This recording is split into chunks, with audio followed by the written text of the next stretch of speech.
ಹಣ್ಣು ಹೊನ್ನು. ತೋಟಗಾರಿಕೆ ಬೆಳೆಗಳಲ್ಲಿ ಸಮಗ್ರ ಬೇಸಾಯ ಕ್ರಮಗಳು ಮತ್ತು ಸುಸ್ಥಿರ ಕೃಷಿಯನ್ನು ಕುರಿತ ಬಾನುಲಿ ಸರಣಿ. ಹೂವು ಹಣ್ಣು ತೂಗುವಾಗ ಭೂಮಿ ತಾಯಿಗೆ ಹಬ್ಬದ ಹಾಡು, ಹಬ್ಬದ ಹಾಡು. ಕೇಳಿ ಹಣ್ಣು ಹೊನ್ನು. ರೈತ ಬಾಂಧವರೇ, ಇವತ್ತಿನ ಹಣ್ಣು ಹೊನ್ನು ಬಾನುಲಿ ಸರಣಿಯಲ್ಲಿ ದೇಸಿ ಹಣ್ಣು ತರಕಾರಿಗಳ ಬೇಸಾಯ, ಮಾರಾಟ ಮತ್ತು ಬೀಜೋತ್ಪಾದನೆಯನ್ನು ಕುರಿತ ಸಂವಾದವಿದೆ. ಭಾಗವಹಿಸುತ್ತಾರೆ ಮೈಸೂರಿನ ಸಹಜ ಸೀಡ್ಸ್ ಸಂಸ್ಥೆಯ ಉತ್ಪಾದನಾ ವ್ಯವಸ್ಥಾಪಕರಾದ ಕೆಎಸ್ ಮಂಜು ಮತ್ತು ಕೃಷಿಕ ಸಿಎನ್ ಕೇಶವಮೂರ್ತಿ. ಮಂಜು ಅವರೇ ನಮಸ್ಕಾರ. ನಮಸ್ಕಾರ ಸರ್. ಕೇಶವಮೂರ್ತಿಗಳೇ ತಮಗೂ ನಮಸ್ಕಾರ. ನಮಸ್ಕಾರ ಸರ್. ನಿಮ್ಮ ಬಗ್ಗೆ ಹೇಳಿ ಕೇಶವಮೂರ್ತಿಗಳೇ. ನಿಮ್ಮ ಹುಟ್ಟೂರು ಯಾವುದು? ಸರ್, ನನ್ನ ಸ್ವಂತ ಹುಟ್ಟೂರು ಶ್ರೀರಂಗಪಟ್ಟಣ ಅಥವಾ ಚಂದ್ರಗಿರಿಕೊಪ್ಪಲು ಅಂತ. ನಾವು ಮೈಸೂರಿಗೂ ಸುಮಾರು ಒಂದು 25 ವರ್ಷದ ಮೇಲೆ ಆಯಿತು ಮೈಸೂರಿಗೆ ಬಂದು.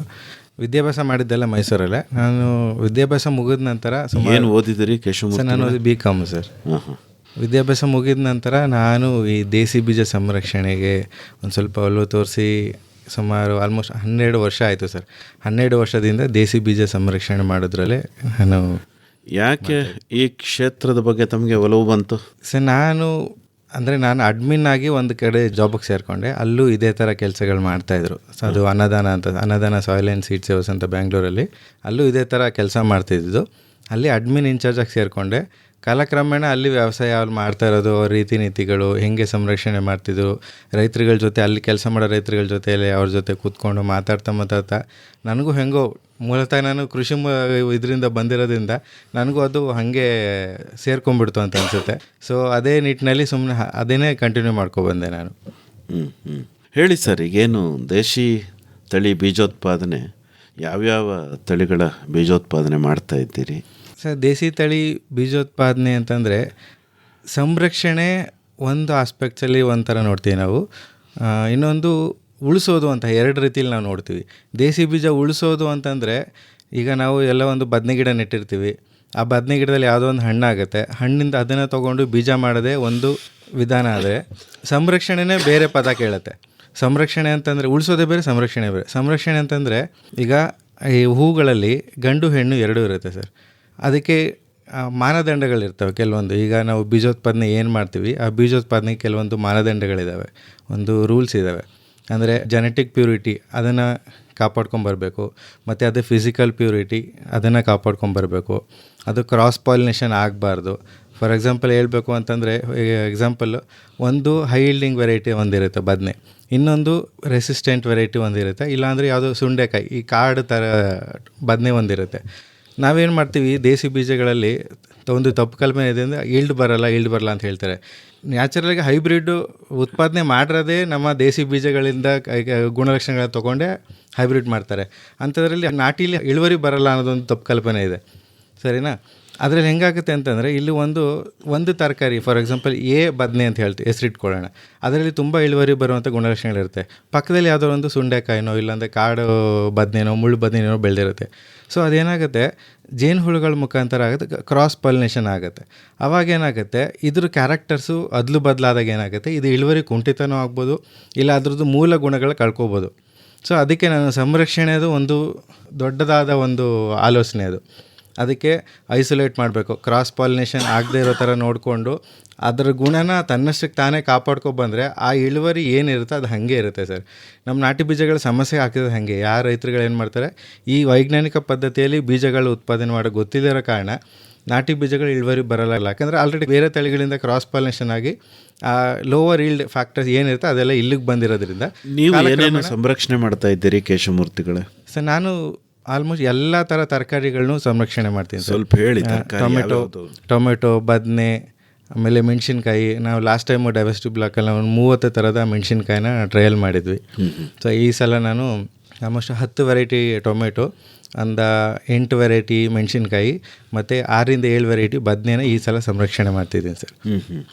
ಅದ್ರ ಜೊತೆಗೇ ಅಪರೂಪದ ತಳಿಗಳು ಅಂತಂದರೆ ನಾವು ಎಲ್ಲೋ ಚೆರಿ ಟೊಮೆಟೊಸ್ ಆಗಿರ್ಬೋದು, ಮತ್ತು ಬ್ಲ್ಯಾಕ್ ಟೊಮೆಟೊ, ಮತ್ತು ಪರ್ಪಲ್ ಟೊಮೆಟೊ, ಮತ್ತು ಬ್ಲೂ ಟೊಮೆಟೊ, ಈ ಥರ ಅಪರೂಪದ ತಳಿಗಳನ್ನ ನಾವು ಹುಡುಕಿ ಇಲ್ಲಿ ನಮ್ಮ ಡೈವರ್ಸಿಟಿ ಬ್ಲಾಕಲ್ಲಿ ಟೆಸ್ಟ್ ಮಾಡಿ ಅದನ್ನು ಸ್ಮಾಲ್ ಸ್ಕೇಲ್ ಅಂದರೆ ಸ್ವಲ್ಪ ಪ್ರಮಾಣದಲ್ಲಿ ನಾವು ಬೀಜೋತ್ಪಾದನೆ ಮಾಡಿ ನಾವು ಸಹಜ ಸೀಡ್ಸಿಗೆ ಕೊಡ್ತೀವಿ ಸರ್. ಎಲ್ಲಿ ಬೀಜೋತ್ಪಾದನೆ ಮಾಡತ್ತಾವು? ಸರ್ ಇಲ್ವಾಲ ಸರ್, ಇಲ್ವಾಲದಲ್ಲಿ ನಂದು ಸ್ವಂತ ಜಮೀನಿಲ್ಲ, ಇಲ್ವಾಲದಲ್ಲಿ ತೋಟ ಮಾಡ್ಕೊಂಡಿದ್ದೀನಿ, ಅಲ್ಲಿ ನಾವು ಸಂರಕ್ಷಣೆ ಮಾಡ್ತಿದ್ದೀವಿ ಸರ್. ಅಂದರೆ ಲೀಸ್ಗೆ ಲೀಸ್ ತೊಗೊಂಡು ಮಾಡ್ತಿರೋದು ಸರ್. ಓಕೆ, ಎಷ್ಟು ಎಕರೆ ಇದೆ? 2 ಎಕರೆ ಇದೆ ಸರ್. 2 ಎಕರೆನಲ್ಲಿ ಆಲ್ಮೋಸ್ಟ್ ಎಷ್ಟು ತರಹದ ತರಕಾರಿ ಬೀಜೋತ್ಪಾದನೆ ಮಾಡ್ತಾ ಇರತ್ತಾವು? ಸರ್ ಈ ಬೀಜೋತ್ಪಾದನೆ ಅನ್ನೋದಕ್ಕಿಂತ ಇದನ್ನು ಡೈವರ್ಸಿಟಿ ಬ್ಲಾಕ್ ಅಂತ ವೈವಿಧ್ಯದ ತಾಕು ಅಂತ ಹೇಳ್ತೀವಿ ಸರ್. ಸರ್ ನಮ್ಮ ಕೆಲಸ ಏನು ಅಂತಂದರೆ ನಮ್ಮ ಟೀಮಲ್ಲಿ ಸಹಜ ಸೀಡ್ಸಿಗೆ ಪ್ರೊಡಕ್ಷನ್ಗೆ ಹೋಗೋಕ್ಕಿಂತ ಮುಂಚೆ ಏನಾಗುತ್ತೆ ಅಂದರೆ ಬೇರೆ ಬೇರೆ ಜಾಗಗಳಿಂದ ಬೀಜಗಳನ್ನ ಸ್ವಲ್ಪ ಕಲೆಕ್ಟ್ ಮಾಡಿ ತೊಗೊಂಬರ್ತೀವಿ.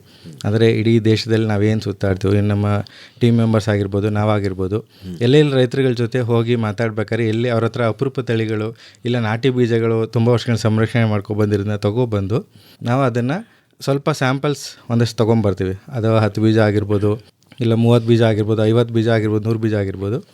ಅದನ್ನು ನಾವು ನಮ್ಮ ವೈವಿಧ್ಯ ತಾಕಿನಲ್ಲಿ ಹಾಕಿಬಿಟ್ಟು ಅದನ್ನು ಟೆಸ್ಟ್ ಮಾಡ್ತೀವಿ. ಫಸ್ಟು ಹೆಂಗೆ ಬರುತ್ತೆ, ಯಾವುದೇ ರೀತಿ ಬರುತ್ತೆ, ಅಕಸ್ಮಾತ್ ಏನಾದರೂ 2-3 ತಳಿ ಅದರಲ್ಲಿ ಮಿಕ್ಸ್ ಆಗಿದೆಯಾ ಇಲ್ವಾ, ಅದನ್ನೆಲ್ಲ ಟೆಸ್ಟ್ ಮಾಡಿ ಆಮೇಲೆ ಅದನ್ನೆಲ್ಲ ಕರೆಕ್ಟಾಗಿದೆ, ಅದು ಬೀಜ ನಾವು ರೈತರಿಗೆ ಹೇಳಿದ್ದ ಗುಣಲಕ್ಷಣಗಳಿಗೆ ಅದು ಹೊಂದ್ಕೊಂಡಿದೆ, ಕರೆಕ್ಟಾಗಿದೆ ಅಂತಂದರೆ ಅದನ್ನು ನಾವು ನೆಕ್ಸ್ಟ್ ಪ್ರೊಡಕ್ಷನ್ಗೆ ಅಂತ ಕೊಡ್ತೀವಿ.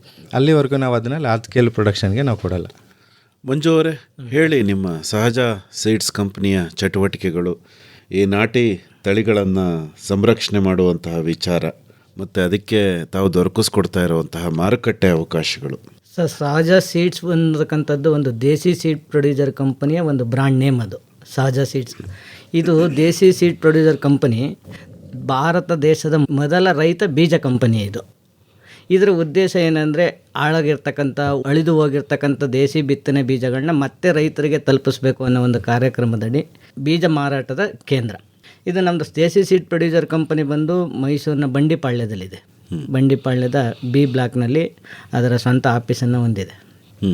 ಹೇಳಿ ಸರ್, ಏನೇನು ಮಾಡ್ತೀರಾ ತಾವು ಚಟುವಟಿಕೆಗಳು? ಕಾರ್ಯಚಟುವಟಿಕೆಗಳಿಗೆ ರೈತರಿಗೆ ದೇಸಿ ಬಿತ್ತನೆ ಬೀಜಗಳನ್ನ ಮಾಡುವುದರ ಬಗ್ಗೆ ತರಬೇತಿ ಕೊಡ್ತೀವಿ. ಮತ್ತು ನಮ್ಮದೇ ಒಂದು ರೈತರ ಗುಂಪುಗಳಿದೆ. ಈಗ ಏನಾಗಿದೆ ಅಂದರೆ ಸರ್, ತರಕಾರಿಗಳನ್ನು ಎಲ್ಲ ಬೆಳೀತಾರೆ, ಬೀಜೋತ್ಪಾದನೆ ಮಾಡ್ತಕ್ಕಂಥವ್ರು ಕಡಿಮೆ. ಯಾಕೆಂದರೆ ತರಕಾರಿ ಅಂದರೆ ಬೇಗ ಬಂದುಬಿಡುತ್ತೆ, ಅವ್ರುಗಳಿಗೆ ಮಾರ್ಕೆಟ್ ಈಸಿ ಆಗುತ್ತೆ. ಬೀಜೋತ್ಪಾದನೆ ಮಾಡಬೇಕು ಅಂದರೆ 1-2 ತಿಂಗಳು ಜಾಸ್ತಿ ಕಾಯಬೇಕು. ಈಗ ಮಳೆಯ ಅಭಾವ, ನೀರಿನ ಅಭಾವ, ಲೇಬರ್ ಅಭಾವ ಇರೋದ್ರಿಂದ ಬೀಜೋತ್ಪಾದನೆ ಕಡೆ ಬರ್ತಕ್ಕಂಥ ರೈತರು ತುಂಬ ಕಮ್ಮಿ ಇದ್ದಾರೆ.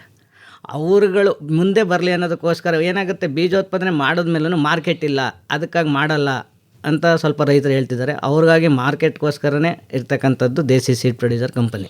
ಏನು ಮಾಡ್ತೀರಿ ಮಾರುಕಟ್ಟೆ ಒದಗಿಸೋದಕ್ಕೆ? ಈಗ ಸರ್, ಈಗ ರೈತರಿಗೆ ಒಂದು ತರಕಾರಿ ಅಥವಾ ಒಂದು ಬೀಜೋತ್ಪಾದನೆ ಮಾಡೋಕ್ಕೆ ಕೊಟ್ಟಂಥ ಇದನ್ನು ವಾಪಸ್ ನಾವೇ ಬೈಬ್ಯಾಕ್ ಮಾಡ್ತೀವಿ. ಅವ್ರಿಗೆ ಯಾವುದೇ ತೊಂದರೆ ಇರಲ್ಲ, ಮಾರ್ಕೆಟ್ ಹುಡುಕ ಹೋಗ್ಬೇಕು ಅನ್ನೋದಂಥದ್ದು ಏನಿರಲ್ಲ. ಅವರು ವಾಪಸ್ ಬೆಳೆದು ನಮಗೆ ಕೊಡ್ಬೋದು. ಮತ್ತು ಇಲ್ಲಿ ಇನ್ನೊಂದು ವಿಶೇಷತೆ ಏನಂದರೆ, ಈಗ 1 kg ಟೊಮೊಟೊ ಬೀಜ ತೊಗೋತೀವಿ ಅಂತಂದರೆ ಅದರದ್ದೇ ರೈಟು ಆ ರೈತ ನಿರ್ಧರಿಸ್ಬೋದು. ಏನಕ್ಕೆ ಅಂದರೆ ಒಬ್ಬ ರೈತನಿಗೆ ಒಂದು ಕಡೆ ಕೆಲಸ ಮಾಡೋ ರೇಟ್ ಕಮ್ಮಿ ಇರುತ್ತೆ, ಇನ್ನೊಂದು ಕಡೆ ಜಾಸ್ತಿ ಇರುತ್ತೆ. ಒಂದು ಟೊಮೊಟೊನಲ್ಲಿ ಬೀಜ ಕಮ್ಮಿ ಬರುತ್ತೆ. ಉದಾಹರಣೆಗೆ ನಾನು ಟೊಮೊಟೊ ತಗೊಂಡಿದ್ದೀನಿ, ಯಾವುದೇ ತರಕಾರಿಗಳನ್ನು ತಗೋಬೋದು. ಒಂದೊಂದರಲ್ಲಿ ಜಾಸ್ತಿ ಬರುತ್ತೆ, ಒಂದೊಂದರಲ್ಲಿ ಕಡಿಮೆ ಬರುತ್ತೆ. ಅವಾಗ ಏನಾಗುತ್ತೆ, ರೈತ ನಿರ್ಧರಿಸ್ತಾನೆ 1 kg ಬೀಜ ಮಾಡಬೇಕಾದ್ರೆ ನನಗೆ ಇಷ್ಟು ಹಣ್ಣು ಆಯಿತು, ಇಷ್ಟು ಲೇಬರ್ ಆಯಿತು, ಅದ್ರ ಕಾಸ್ಟ್ ಇಷ್ಟು ಬಂತು. ಅದನ್ನೆಲ್ಲ ಅವ್ನು ತಿಳಿಸಿದ್ರೆ ಅದ್ರ ಮೇಲೆ ಅವ್ರಿಗೆ ದರ ನಿಗದಿ ಮಾಡಿ ಅವ್ರಿಗೊಂದು ರೇಟನ್ನು ಕೊಡ್ತೀವಿ. ಅಂದರೆ ಈಗ ಮೊದಲನೇ ತಮ್ಮ ಕೆಲಸ ಈ ತರಹದ ತರಕಾರಿ ಬೆಳೆಗಳ ಬೀಜೋತ್ಪಾದನೆ. ಬರೀ ತರಕಾರಿನೇ ಅಷ್ಟನಾ ಅಥವಾ ಹಣ್ಣುಗಳಿಲ್ಲ, ತರಕಾರಿ, ಭತ್ತ ಮತ್ತು ಸಿರಿಧಾನ್ಯಗಳು ಮತ್ತು ಗೆಡ್ಡೆ ಗೆಣಸು. ಈಗೇನಾಗಿದೆ, ಗೆಡ್ಡೆ ಗೆಣಸುಗಳು ಅಪರೂಪ ಆಗಿಬಿಟ್ಟಿದೆ ಇವಾಗ. ಗೆಡ್ಡೆ ಗೆಣಸು ಅಂದರೆ ಆಲೂಗೆಡ್ಡೆ, ಮೂಲಂಗಿ, ಈರುಳ್ಳಿ, ಕ್ಯಾರೆಟು ಈ ಥರದ್ದು ಮಾತೈತೆ. ಇದ್ರ ಜೊತೆಗೆ ನಮ್ಮಲ್ಲಿ ಪರ್ಪಲ್ ಆ್ಯಮ್, ಬಳ್ಳಿ, ಈಗ ಇತ್ತೀಚಿನ ದಿನಗಳು ಕೇಳಿರ್ಬೋದು ನೀವು, ಬಳ್ಳಿ ಆಲೂಗೆಡ್ಡೆ. ಈಗ ನೆಲದಲ್ಲಿ ಬರೋದು, ಭೂಮಿ ಮೇಲ್ಗಡೆ ಬಳ್ಳಿ ಥರ ಹಬ್ಬಿ ಅದ್ರಲ್ಲಿ ಬರುತ್ತೆ ಆಲೂಗೆಡ್ಡೆ. ವೈಟ್ ಆ್ಯಮು, ನೀಲಿ ಕಾಚಲ್ಲು, ಪರ್ಪಲ್ ಆ್ಯಮು, ಅದೇ ರೀತಿ ಸುಮಾರು ಗೆಣಸುಗಳಿದೆ. ಆ ಗೆಣಸುಗಳನ್ನ ಸಹ ನಮ್ಮಲ್ಲಿ ಮಾರಾಟ ಮಾಡಿ. ಭತ್ತ ಬೀಜೋತ್ಪಾದನೆ ಕೂಡ ದೇಸಿ ಭತ್ತ ಬೀಜೋತ್ಪಾದನೆ ಮತ್ತು ಮಾರುಕಟ್ಟೆ. ಸಿರಿಧಾನ್ಯಗಳನ್ನು ಇದೆ. ಈ ಕಸಿ ಸಸಿಗಳನ್ನೇನು ತಾವು? ಸರ್, ಕಸಿ ಸಸಿಗಳನ್ನು ಮಾರಾಟ ಮಾಡ್ತೀವಿ. ಯಾರಾದರೂ ಬೇಕು ಅಂತಂದಾಗ ಮಾತ್ರ ಅದನ್ನ ಈಗ ಮುಂದೆ ಶುರು ಮಾಡಬೇಕು ಅಂತ ಇದ್ದೀವಿ. ಬೇಕು ಅಂದ್ರೆ ಇರೋ ಕಾಂಟ್ಯಾಕ್ಟ್ ನಂಬರ್ಗಳನ್ನು ಅವ್ರಿಗೆ ಕೊಡ್ತೀವಿ. ಅಂದ್ರೆ ಸ್ಥಳೀಯ ತಳಿಗಳನ್ನು ಹಣ್ಣಿನ ಸಸಿ ಕಸಿಗಳನ್ನು ಕೂಡ ತಾವು? ಹಣ್ಣಿನ ಸಸಿಗಳಾಗ್ಬೋದು, ಮತ್ತೆ ಬೇರೆ ಬೇರೆ ರೀತಿಯ ಕಸಿ ಗಿಡಗಳು ಸಹ ಸಿಗುತ್ತೆ. ಈಗ ಪ್ರಧಾನವಾಗಿ ತಾವು ತರಕಾರಿಯ ಬೀಜ ತರಕಾರಿ, ಭತ್ತ ಮತ್ತು ಸಿರಿಧಾನ್ಯಗಳ. ಆಯ್ತು, ಈಗ ತರಕಾರಿ ಬಗ್ಗೆ ಮಾತಾಡೋಣ. ಖಂಡಿತ ಸರ್. ಈಗ ನಿಮ್ಮಲ್ಲಿ ಏನೋ ರೈತರ ಗುಂಪುಗಳಿದೆ ಅಂತಂದ್ರಿ. ಹೌದು. ನೀವು ತರಕಾರಿ ಬೀಜೋತ್ಪಾದನೆ ಅಂದ್ರೆ ಬರೀ ಮೈಸೂರಲ್ಲಿ ಮಾತ್ರ ಮಾಡ್ತೀರಾ ಅಥವಾ ಕರ್ನಾಟಕದ ಎಲ್ಲ ಕಡೆನೂ ಮಾಡ್ತೀರಾ? ಸರ್, ಬೀಜೋತ್ಪಾದನೆ ಅಂತಂದು ಬಂದಾಗ ಸ್ವಲ್ಪ ಕಾಲಿಫ್ಲವರ್, ಕ್ಯಾಬೇಜ್ ಇವು ಚಳಿಗಾಲದ ಬೆಳೆಗಳು ನಮ್ಮಲ್ಲಿ ಬೀಜೋತ್ಪಾದನೆ ಆಗಲ್ಲ. ಹಾಗಾಗಿ ಅವನ್ನ ಅಸ್ಸಾಮಿಂದನೂ ಮಾಡಿಸ್ತೀವಿ. ಅಸ್ಸಾಮಲ್ಲಿ ಮಾಡಿಸಿ ಇಲ್ಲಿ ತಂದು ಮಾರಾಟ ಮಾಡೋ ಅಂಥದ್ದು. ಇನ್ನಷ್ಟು ಹೊರಗಡೆ ಮಹಾರಾಷ್ಟ್ರದಲ್ಲೂ ಇದ್ದಾರೆ, ನಮ್ಮ ಕರ್ನಾಟಕದಲ್ಲಿ ಜಾಸ್ತಿ ಇದ್ದಾರೆ. ಅಂದಾಜು ಎಷ್ಟು ಜನ ಇರ್ಬೋದು ಬೀಜೋತ್ಪಾದಕರು? ಸರ್, ಒಟ್ಟು ನಮ್ಮಲ್ಲಿ ಇರ್ತಕ್ಕಂಥದ್ದು ರೈತರು 1200. ಅದರಲ್ಲಿ ಬೀಜೋತ್ಪಾದಕರು ಇರ್ತಕ್ಕಂಥದ್ದು ಬರೀ 60 ಜನ ಮಾತ್ರ. 60 ಜನ ಮಾತ್ರ ಬೀಜೋತ್ಪಾದನೆ ಮಾಡ್ತಾರೆ. ಅಂದ್ರೆ ನಿಮಗೆ ಮಾರುಕಟ್ಟೆ ಡಿಮ್ಯಾಂಡ್ ಸಾಕಷ್ಟು ಇರಬೇಕಲ್ಲ ಸ್ಥಳೀಯ ತಳಿಗಳಿಗೆ? ತುಂಬ ಇದೆ ಸರ್. ಒಂದೊಂದು ಸಲ ನಾವೇ ಕೊಡೋಕ್ಕಾಗಲ್ಲ, ಅಷ್ಟೊಂದು ಬೀಜಗಳನ್ನ ಕೇಳ್ತಾರೆ. ಅದರಲ್ಲೂ ಈ ಕೊರೋನಾ ಆದಂಥ ನಂತರದಲ್ಲಿ ಮಾತ್ರ ತುಂಬ ಜಾಸ್ತಿ ಆಗಿದ್ದಾರೆ. ಮನೆ ಕೈತೋಟದಲ್ಲಿ ಮಾಡ್ಕೊಳ್ಳೋರು, ಟೆರೆಸ್ ಗಾರ್ಡನ್ ಅವರು ತುಂಬ ಇದ್ದಾರೆ. ಓಕೆ, ಅಂದ್ರೆ ಬೇಡಿಕೆಗೆ ತಕ್ಕಷ್ಟು ಪೂರೈಕೆ ಮಾಡಕ್ಕೆ ಆಗ್ತಾ ಇಲ್ಲ ತಮ್ಮ ಕೈನಲ್ಲಿ. ಹೌದು ಅಲ್ವಾ? ಹೌದು ಸರ್. ಓಕೆ, ಈಗ 60 ಜನ ರೈತರು ನಿಮಗೆ ನಿರಂತರವಾಗಿ ಬೀಜವನ್ನ ಕೊಡ್ತಾರೆ. ನಮ್ಮ ಕೇಶವಮೂರ್ತಿಗಳು ಅದೇ ಥರದ ಒಬ್ಬರು ರೈತರು. ಓಕೆ, ಈಗ ನೀವು ಹೇಳಿದ್ರಿ ಮೊದಲನೇದು ನೀವು ವೈವಿಧ್ಯತೆಯ ಒಂದು ತಾಕು ಅಂತ. ಇಲ್ಲಿ ನೀವೇನು ಮಾಡ್ತೀರಿ, ಬೇರೆ ಬೇರೆ ಕಡೆಯಿಂದ ತಂದಂತಹ ತಳಿಗಳನ್ನು ಅದು ಅದರ ಗುಣಲಕ್ಷಣಗಳಿಗೆ ಅನುಗುಣವಾಗಿ ಇದೆಯೋ ಇಲ್ವೋ ಅನ್ನೋದನ್ನು ಪರೀಕ್ಷೆ ಮಾಡ್ತೀವಿ. ಹೌದು ಸರ್, ಅಲ್ವಾ? ಸೊ ಅದು ಗುಣಲಕ್ಷಣಗಳಿಗೆ ಅನುಗುಣವಾಗಿದೆ ಅಂದಮೇಲೆ ನಂತರ ಬೀಜೋತ್ಪಾದನೆ. ನಂತರ ಅದನ್ನು ನಾವು ಸಹಜ ಸೀಡ್ಸ್ ಜಂಪ್ ಪ್ಲಾಸಮ್ ಒಂದು ಜೀನ್ ಬ್ಯಾಂಕ್ ಏನಿದೆ ಅದಕ್ಕೆ ನಾವು ಸ್ಮಾಲ್ ಸ್ಕೇಲ್ ಅಲ್ಲಿಗೆ ಹೋಗಿ ಸೇರಿಕೊಳ್ಳುತ್ತೆ. ಅದ ನಂತರ ಅದನ್ನು ಲಾರ್ಜ್ ಸ್ಕೇಲ್ ಮಲ್ಟಿಪ್ಲಿಕೇಶನ್ಗೆ ನಮ್ಮ ಇಂಡಿವಿಜುವಲ್ ಯಾರು ಇನ್ನು ಬೇರೆ ಬೇರೆ ರೈತರುಗಳಿದ್ದಾರೆ, ನಮ್ಮ ಪಿರಿಯಾಪಟ್ಟಣದಲ್ಲಿ ಕೆಲವೊಂದು ರೈತರುಗಳಿದ್ದಾರೆ, ಕೊಳ್ಳೇಗಾಲ ಭಾಗದಲ್ಲಿ ರೈತರುಗಳಿದ್ದಾರೆ, ನಮ್ಮ ಉತ್ತರ ಕರ್ನಾಟಕ ಭಾಗದಲ್ಲಿ ಕೆಲವು ರೈತರುಗಳಿದ್ದಾರೆ. ಅವ್ರು ಆಯಾ ಜಾಗಕ್ಕೆ ಅನುಕೂಲವಾಗುವಂಥ ತಳಿಗಳನ್ನು ಅಲ್ಲಿಗೆ ಕೊಟ್ಟು ಲಾರ್ಜ್ ಸ್ಕೇಲ್ ದೊಡ್ಡ ಪ್ರಮಾಣದಲ್ಲಿ ಬೀಜೋತ್ಪಾದನೆಗೆ ಅವ್ರಿಗೆ ಕೊಡ್ತೀವಿ ಅದನ್ನು ಸರ್. ಈಗ ತಾವು 2 ವಿಚಾರ ಹೇಳಿದ್ರಿ. ಮೊದಲನೇದು ಸ್ವಾಭಾವಿಕವಾಗಿ ನಡೆಯುವಂತಹ ಹೈಬ್ರಿಡೈಸೇಷನ್. ಹಾಂ ಸರ್. ಎರಡನೇದು ತಳಿ ಶುದ್ಧತೆ ಅನ್ನೋ ಪದ ಬಳಸಿದ್ರಿ. ಹೌದು. ಈಗ ಈ ತಳಿ ಗುಣಲಕ್ಷಣಗಳು ಹೀಗೆ ಇದೆ, ಇದು ಹೀಗೆ ಇರಬೇಕು ಅನ್ನೋದನ್ನು ಯಾರು ಡಿಫೈನ್ ಮಾಡ್ತಾರೆ ಅಥವಾ ಯಾರು ನಿರ್ಧಾರ ಮಾಡ್ತಾರೆ ಸರ್? ಈಗ ನಾಟಿ ತಳಿಗಳಲ್ಲಿ ಇದು ಪೂರ್ಣ ಪ್ರಮಾಣದಲ್ಲಿ ಇದು 100% ಹಿಂಗೆ ಇದೆ ಅಂತ ನಾವು ಅನಲೈಸ್ ಮಾಡೋದು ಕಷ್ಟ. ಕೆಲವೊಂದು ಡೇಟಾಗಳು ನಮಗೆ NBPGR ನ್ಯಾಷನಲ್ ಜೀನ್ ಬ್ಯಾಂಕ್ ಏನಿದೆ ಅದರಲ್ಲಿ ಡೇಟಾಗಳು ಸಿಗುತ್ತೆ. ಇನ್ನು ಕೆಲವು ಅದರಲ್ಲಿ ಸಿಗದೆ ಇರುವಂಥವು ನಮ್ಮ ರೈತರುಗಳು ಕೊಡ್ತಾರೆ ನಮಗೆ. ನಾವೇನು ಸೀಡ್ಸ್ನ ನಾವು ಕಲೆಕ್ಟ್ ಮಾಡ್ಕೊಂಡು ಬರ್ತೀವಲ್ಲ, ಅವರು ರೈತರುಗಳಲ್ಲಿ ನಾವು ಪಾಸ್ಪೋರ್ಟ್ ಡೇಟಾ ಅಂತ ಕಲೆಕ್ಟ್ ಮಾಡ್ತೀವಿ, ಬೇಸಿಕ್ ಡೇಟಾ. ಆ ರೈತರುಗಳು ಯಾವ ರೀತಿ ಬೆಳೀತಾರೆ, ಅದು ಗುಣಲಕ್ಷಣ ಹೆಂಗಿರುತ್ತೆ, ಅದರದ್ದು ಟೇಸ್ಟ್ ಹೆಂಗಿದೆ, ಆಮೇಲೆ ಯಾವ್ಯಾವ ವಾತಾವರಣದಲ್ಲಿ ಅದು ಬರುತ್ತೆ. ಉದಾಹರಣೆ ನೀವು ಕಪ್ಪು ಟೊಮ್ಯಾಟೊ ಅಂತ ಹೇಳಿ, ಅದು ಬಹಳ ವಿಶೇಷ. ಹೌದು ಅಲ್ವಾ? ಈಗ ಅದರದ್ದು ಡೇಟಾ ಅಂದ್ರೆ ಏನು ಕಲೆಕ್ಟ್ ಮಾಡ್ತೀರಿ ಸರ್? ಡೇಟಾ ಅಂತಂದ್ರೆ ನಾನು ಸೈನ್ಸ್ ಬ್ಯಾಕ್ಗ್ರೌಂಡ್ ಇಂದ ಬಂದಿರೋದರ ಕಾರಣ ನಾನು ಫಿಸಿಕಲ್ ಡೇಟಾ ಮಾತ್ರ ನಾನು ಕಲೆಕ್ಟ್ ಮಾಡ್ತೀನಿ. ಫಿಸಿಕಲ್ ಅದ್ರ ಶೇಪ್ ಆಗಿರ್ಬೋದು, ಮತ್ತೆ ಅದ್ರ ಕಲರ್ ಆಗಿರ್ಬೋದು, ಟೆಕ್ಸ್ಚರ್ ಆಗಿರ್ಬೋದು, ಮತ್ತೆ ಒಳಗಡೆ ಅದು ಸೀಡ್ ಒಂದು ಟೊಮೆಟೊ ಕಟ್ ಮಾಡಿದಾಗ ಒಂದು ಅದು ಇದು ಬರುತ್ತೆ. ಈಗ ಬೇಸಿಕ್ ಇನ್ಫಾರ್ಮೇಶನ್ ಕಲೆಕ್ಟ್ ಮಾಡ್ತೀರಿ. ಹೌದು ಸರ್. ತಳಿ ಶುದ್ಧವಾಗಿದೆಯಾ ಅಥವಾ ಇಲ್ವೋ ಅನ್ನೋದನ್ನ ನೀವು ನಿಮ್ಮ ತಳಿ ಶುದ್ಧ ಅನ್ನೋದಕ್ಕಿಂತ ಇದರಲ್ಲಿ ಮಿಕ್ಸ್ಚರ್ ಇಲ್ಲ ಅನ್ನೋದು ಒಂದಷ್ಟು ಅರ್ಥ ಮಾಡ್ಕೋತೀನಿ ಸರ್. ಯಾಕಂದರೆ ಕೆಲವು ರೈತರುಗಳು ಕೊಡ್ಬೇಕಾದ್ರೆ ಏನಂತಾರೆ, ಅವರು ಬೀಜ ಕೆಲವೊಂದು ಕಡೆ ಮಾರಾಟ ಮಾಡ್ಬೇಕಾದ್ರು ಅಷ್ಟೇ ನಾವು ತೊಗೊಂಬರ್ತೀವಿ, ಅದರಲ್ಲಿ 2-3 ವೆರೈಟಿ ತಳಿಗಳು ಬೀಜಗಳು ಮಿಕ್ಸು ಆಗಿರ್ಬೋದು. ಸೊ ಅದನ್ನು ನಾವು ಡೈರೆಕ್ಟಾಗಿ ರೈತರುಗಳಿಗೆ ನಾವು ಕೊಟ್ಟರೆ ಏನಾಗ್ಬಿಡುತ್ತೆ, ಲಾರ್ಜ್ ಸ್ಕೇಲ್ ಪ್ರೊಡಕ್ಷನ್ಗೆ ಅದೇನಾಗುತ್ತೆ, 2-3 ವೆರೈಟಿ ಒಂದೇ ಜಾಗದಲ್ಲಿ ಬೆಳೆದ್ಬಿಟ್ರೆ ಅದನ್ನು ನಾವು ಬೀಜ ಅಂತ ಕನ್ಸಿಡರ್ ಮಾಡೋಕ್ಕಾಗಲ್ಲ. ಅವಾಗ ಏನಾಗುತ್ತೆ, ರೈತರುಗಳಿಗೆ ಅವ್ರು ಅದನ್ನು ನರ್ಸರಿ ಮಾಡಿಸಿರ್ತಾರೆ, ಉಳುಮೆ ಮಾಡಿಸಿರ್ತಾರೆ, ಗೊಬ್ಬರ ಹಾಕಿರ್ತಾರೆ, ಆಮೇಲೆ ಬೇರೆ ಬೇರೆ ಎಲ್ಲ ಕೆಲಸಗಳು ಖರ್ಚು ವೆಚ್ಚ ಎಲ್ಲ ಮಾಡಿರ್ತಾರೆ. ನಾವು ಬೀಜಗೆ ಹೆಂಗಿದೆ ಅಂತ ನಾವು ತಿಳ್ಕೊಳ್ದೇನೆ ಅವ್ರು ಕೊಟ್ಬಿಟ್ರೆ ಏನಾಗುತ್ತೆ, ಅವ್ರು ತುಂಬ ನಷ್ಟ ಆಗುತ್ತೆ. ಅವ್ರು ಮತ್ತೆ ನಮ್ಮನ್ನು ಬಿಲೀವ್ ಮಾಡೋಕ್ಕಾಗಲ್ಲ, ನಂಬಲ್ಲ. ಅದಕ್ಕೆ ಏನು ಮಾಡ್ತೀವಿ, ನಾವೇ ಮೊದಲು ಟೆಸ್ಟ್ ಮಾಡ್ತೀವಿ, ಇದೆಲ್ಲ ಒಂದೇ ಥರ ಕಾಣ್ತಿದ್ಯಾ. ನಾನು ಹೇಳಿದ್ನಲ್ಲ ಆಗಲೇ, ನಿಮಗೆ ರೆಡ್ ಟೊಮೆಟೊ ಅಂದರೆ ಫುಲ್ ಒಂದೇ ಥರ ಕಾಣ್ತಿದೆ, ನಿಮಗೆ ಯಾವುದು ಬೇರೆ ತಳಿ ಅದರಲ್ಲಿ ಮಿಕ್ಸ್ ಆಗಿಲ್ವಾ?